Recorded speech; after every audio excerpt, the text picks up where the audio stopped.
नमस्कार। हमारे साथ हैं एनके सूद, पूर्व रॉ ऑफिसर, जो भारतीय खुफिया एजेंसी है, दुनिया के दूसरे तीसरे नंबर की बड़ी खुफिया एजेंसी कहलाती है। एनके सूद साहब ने कई देशों में काम किया है। सूद साहब, सीधे मतलब की बात पे आते हैं। जी शी जिनपिंग, चीन के मौजूदा राष्ट्रपति, बताते हैं गंभीर हालत में है और इनको स्ट्रोक हुआ है। जी कितनी सच्चाई है? देखिए जी, रिपोर्ट कंफर्म नहीं हुई, लेकिन इंडिकेटर्स हैं। मैं अंदर की बात कह रहा हूं आपसे, लेकिन इंडिकेटर्स हैं कि इनकी तबीयत ठीक नहीं है या इनको स्ट्रोक हुआ है, लेकिन इसके कंफर्मेशन में कुछ टाइम लगेगा।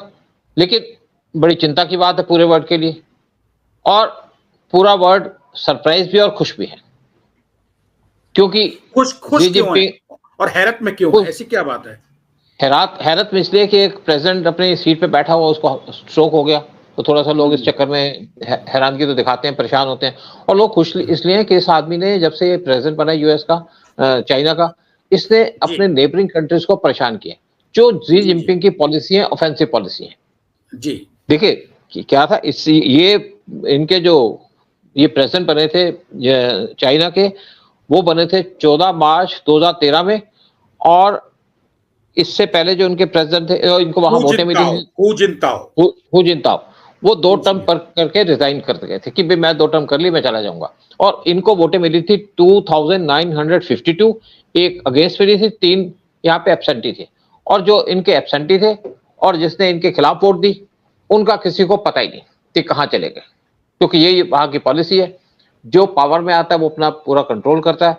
और जी जिनपिंग अब गायब भी हैं, मीडिया में नहीं आ रहे, तो इससे इस बातों की कंफर्मेशन भी होती है कि क्या देखिए, क्या रीजन है। कुछ दिन पहले भी गायब हुए थे, तब भी खूब शोर मचा था और फिर ये निकल आए। वो इलेक्शन से पहले हुए थे, जो 3rd टर्म का इलेक्शन लड़ रहे थे, और इलेक्शन वो जीत गए। कुछ दिन गायब रहे क्योंकि लोग ये कह रहे थे इनकी लाइफ को खतरा था, इसलिए अंडरग्राउंड हो गए थे। क्योंकि देखिए, जो कम्युनिस्ट कंट्री होती है, यहाँ पे जो एक दूसरे को हटाने की जो पॉलिसी चलती है, उसमें सिर्फ एक सजा दी जाती है, सजाए मौत, मारने की सजा, इसलिए गायब हो गए थे। और जब ये वहां पे इलेक्ट हुए प्रेसिडेंट, तो जो पिछले प्रेसिडेंट थे वो वहां पे खड़े हुए, कुछ लीडर भी वहां खड़े हुए, बोलने लगे, कुछ पेपर थे उनके हाथ में, तो उनको वहां के सिक्योरिटी के लोग कंधे पे हाथ रख के उठा के ले गए, उनका पता नहीं है। इनके पिछले डिफेंस मिनिस्टर, वो भी गायब हो गए थे, क्योंकि ये उनसे खुश नहीं थे किसी इशू के ऊपर, तो उनका भी कोई पता नहीं है।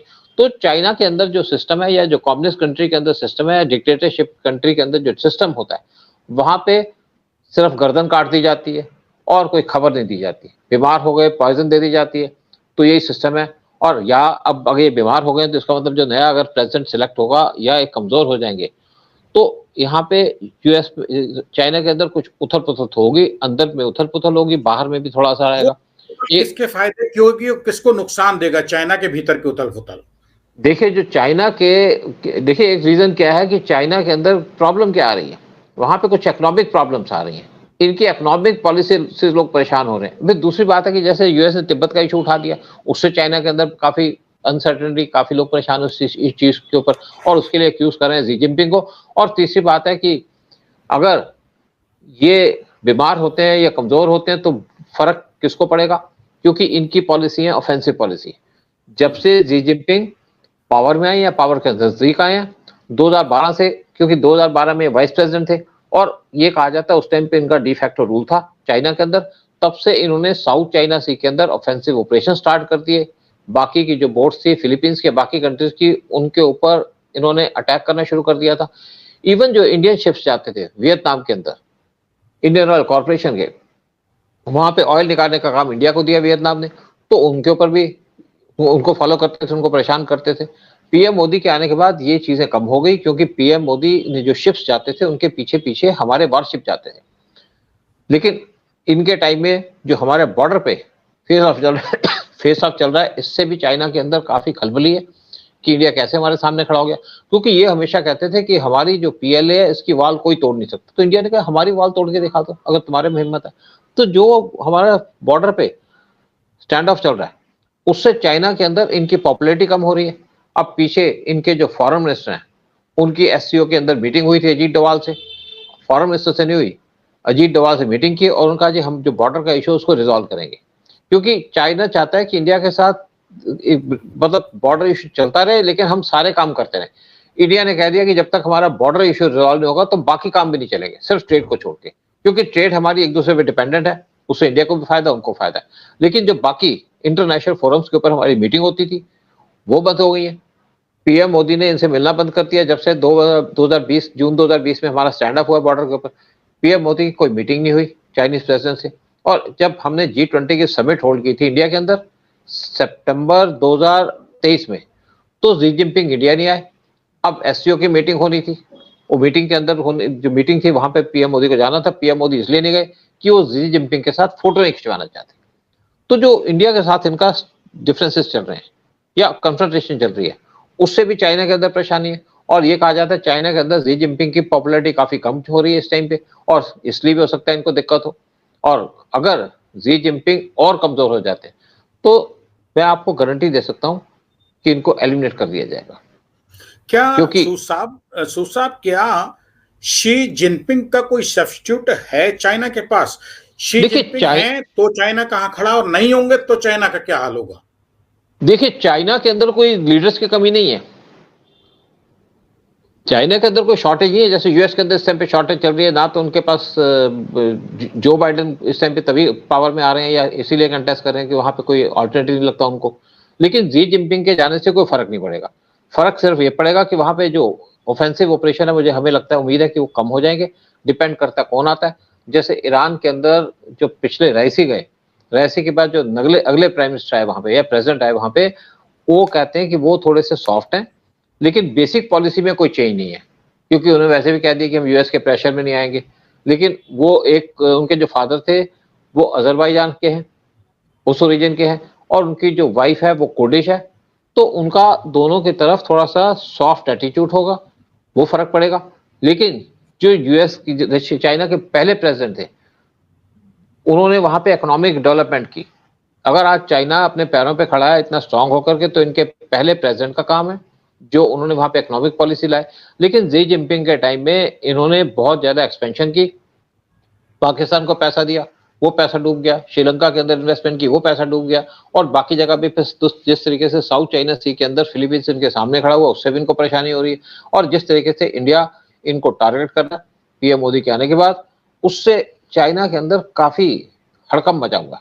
और चाइना में पीएम मोदी के प्रधानमंत्री बनने से चीन और विशेष तौर पे शी जिनपिंग बिल्कुल कहां असर पड़ा है? देखिए, फर्क आपको दिखेगा नहीं, लेकिन फर्क तो पड़ा है, क्योंकि ये चाहते नहीं थे पीएम मोदी आए। अगर यहाँ पे राहुल गांधी आ जाते या कांग्रेस की गवर्नमेंट आ जाती यहाँ पे, तो क्या होता? राहुल गांधी तो वैसे 2008 में इनकी गोदी में जाके बैठ गए थे, एक एग्रीमेंट कर लिया था, सीक्रेट एग्रीमेंट कर लिया था। क्या एग्रीमेंट है? Sell out. और राहुल गांधी इनके इशारे पे नाचते हैं, इनके जो कहते हैं वो करते हैं। और यहाँ पे अगर आप देखिए नॉर्थ ईस्ट के अंदर तो शुरू से चाइना इन्वॉल्व है, लेकिन जो कुकीज मणिपुर के अंदर जो इंसिडेंट हुई है उसके अंदर कुकीज को चाइना पूरा सपोर्ट कर रहा है, और हम उसको काउंटर कर रहे हैं इफेक्टिवली। देखिए, सी के अंदर जैसे चाइना ने स्ट्रिंग ऑफ पल्स बनाना शुरू किया था, स्ट्रिंग ऑफ पल्स का काम चाइना ने शायद 2008 या 2009 में स्टार्ट कर दिया था, या उससे पहले भी स्टार्ट कर दिया था। कभी श्रीलंका, लेकिन 2012 में इन्होंने श्रीलंका का हम्बनटोटा पोर्ट लिया था, और वो इसलिए लिया था कि इंडिया ने मना कर दिया था कि इस पोर्ट को हम डेवलप नहीं करेंगे। फिर चिटागोंग पोर्ट उन्होंने 2009 में बना लिया था, यहाँ पे काम शुरू कर दिया था। और एक इसी तरीके से स्ट्रिंग ऑफ पल्स करके इंडिया को घेर रहे थे। अभी मालदीव के अंदर लेटेस्ट इन्होंने अपना कंट्रोल किया है, लेकिन इंडिया इनको उसी तरीके से काउंटर कर रहा है। मोदी के आने से पहले हम कभी चाइना को काउंटर नहीं करते थे, डरते थे। चाइना को हम नाराज नहीं करते थे कि चाइना हम पे अटैक कर देगा।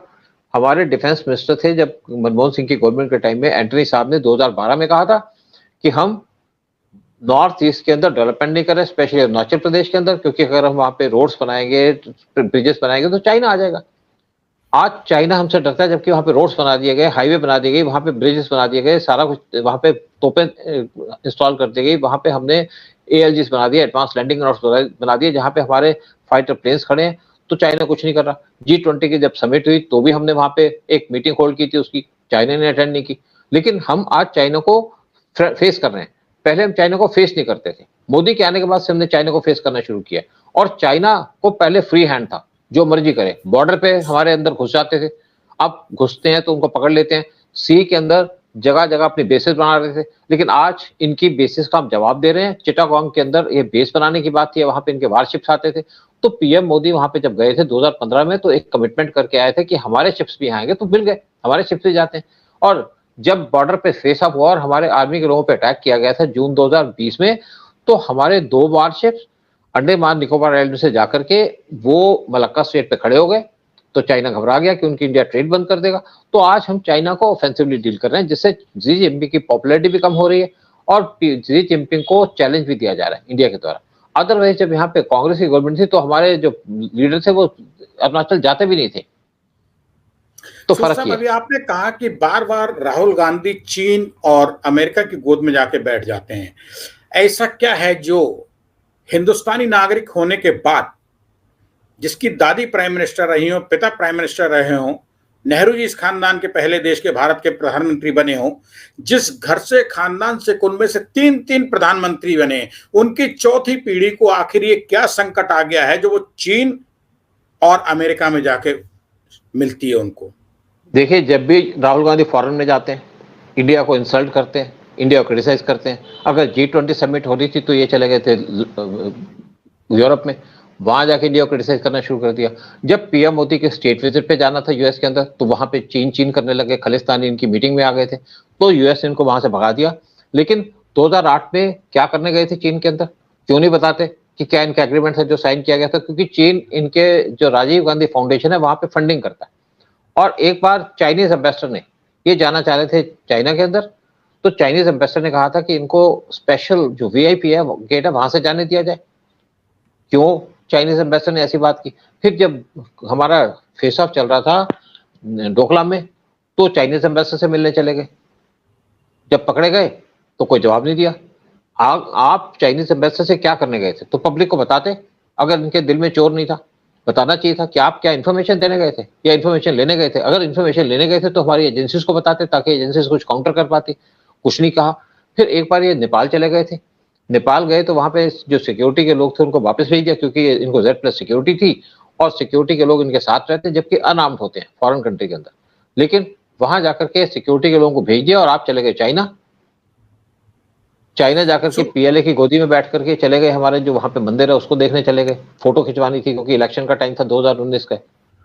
तो ऐसे जो एटीट्यूड है राहुल गांधी का, तो आप सोच सकते हैं क्या देश का भला सोचेंगे? कुछ एक अमेरिकन जर्नलिस्ट है, बड़े इंपॉर्टेंट या बड़े फेमस जर्नलिस्ट है, उन्होंने कहा लोग कैसे वोट दे देते हैं राहुल गांधी को, जबकि वो तो एंटी इंडिया बात करते हैं। तो ये एंटी इंडिया एजेंडे पे चल रहे हैं। हाँ जी सुसाब, जब बात भारत, अमेरिका और चीन की हो रही है और राहुल गांधी और मोदी जी की हो रही है, तो क्यों ना बांग्लादेश पे कर लिया जाए कि बांग्लादेश के प्रधानमंत्री, जिनका देश उनके लिए भारत ने दिया था बना के, तब आज वो प्रधानमंत्री हैं, ये चीन के शौक में चलेंगे, किस गफलत में चलेंगे और बीच में भागना पड़ा इन्हें वहां से? देखिए, बात क्या है कि हर एक कंट्री को ये तो नहीं है कि जो बांग्लादेश है वो इंडिया के भरोसे बैठा रहेगा। हर एक कंट्री अपने रिलेशंस डेवलप करता है। बांग्लादेश ने बहुत सी इन्वेस्टमेंट की है, बांग्लादेश के अंदर चाइना ने बहुत सी इन्वेस्टमेंट भी की है। तो हर एक कंट्री अपना बैलेंस मेंटेन करती है। जैसे हम बैलेंस मेंटेन कर रहे हैं यूएस और रशिया के साथ, उसी तरीके से बांग्लादेश भी एक बैलेंस मेंटेन करता है, क्योंकि चाइना भी उनके क्लोज है। इंडिया लेकिन तरफ से जो जिन उम्मीदों की गहरी झोली लेके गई थी ये, वो भर के उम्मीदें दे दी चाइना ने इनको बांग्लादेश। देखिए, ये अप्स एंड डाउन चलते रहते हैं। ये नहीं कि आपके इशारे पे कोई काम करेगा। ये चाइना को नाराजगी है इनसे कि इंडिया में जब आई, चाइना जाने से पहले 2 दिन की विजिट पे इंडिया में आई थी, और इंडिया में पीएम मोदी ने इनके साथ कई एग्रीमेंट साइन किए, डिफेंस का एग्रीमेंट साइन किया। इन्होंने अपने दो पोर्ट्स हैं वो इंडिया को दे दिए कि आप यहाँ से ट्रेड कर सकते हैं। एक मोंगला पोर्ट जो और साथ में जो बंगाल की खाड़ी में है, और साथ में चिटागोंग पोर्ट को चाइना ने डेवलप किया था। तो चाइना इसी चीज से भी नाराज है। चाइना इससे भी नाराज है कि इंडिया ने कह दिया कि हम जो गंगा ट्रीटी है उसको रिवाइज कर देंगे, और एक स्पेशल टीम जा रही है बांग्लादेश के अंदर। तो जो इंडिया ने, देखिए गेम चलती रहती है कंट्रीज के बीच में, कभी कोई जीती है। जैसे मालदीव के अंदर चाइना रूल कर गया, पहले इंडिया का वहां पूरा कंट्रोल था। तो उसी तरीके से इंडिया आजकल बांग्लादेश के क्लोज है, चाइना थोड़ा दूर हो गया। और तीसरी अगर बात करते हैं श्रीलंका की, तो श्रीलंका के अंदर चाइना घुस गया था, लेकिन पिछले कुछ 1 साल के अंदर इंडिया वहां पे काफी इन्फिल्ट्रेट कर चुका है। वहां पे कोई पावर प्रोजेक्ट पे काम किया जा रहा है। फिर चाइना ने अगर उनका पोर्ट को डेवलप किया था, बांग्लादेश के हम्बनटोटा पोर्ट को, तो श्रीलंका के, तो श्रीलंका ने अपना मटाला एयरपोर्ट इंडिया को दे दिया कि आप इसको चलाओ, जो दोनों क्लोज है। मटाला पोर्ट जो हम्बनटोटा एयरपोर्ट से, हम मटाला एयरपोर्ट हम्बनटोटा पोर्ट से सिर्फ 40 किलोमीटर दूर है।